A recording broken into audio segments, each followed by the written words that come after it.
Labor Day just around the corner. That means fall is almost here too. Chef Gwen getting us ready for friends and family with traditional Labor Day favorites. Hi, Jamie. Hey, Susan, thank you for having me back. Yes, I have everything you'll love to eat for Labor Day and to take you through the fall season as well. These are just a few of my favorite eats. Yeah, go ahead and talk about some of these favorites that you have all around you. This is my new addiction. These are sweet potato chips with a wonderful story from a family-owned company called Jackson's.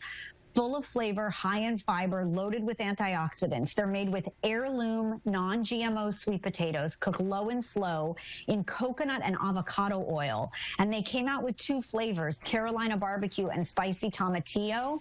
They're friendly with every diet, paleo and gluten-free. But having a young son, I'll tell you, they're peanut-free. And I can send them to school, which is kind of genius.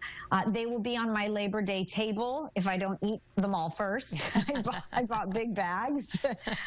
And these are just a few of my favorite things. Recipes, by the way, and information posted at dailylounge.com. And I'll keep posting Labor Day inspiration on social at Chef Gwen. Oh, good, because these are great tips, and we can't wait to see more of them. Wow. Okay, Chef Jamie, thanks so much. Lots more good stuff to come. Well, we can't wait. Chef Jamie, thanks so much for talking with us today on Studio 3. Thank you so much for having me back. Happy holiday weekend to you. Whole lot of yum to all of that.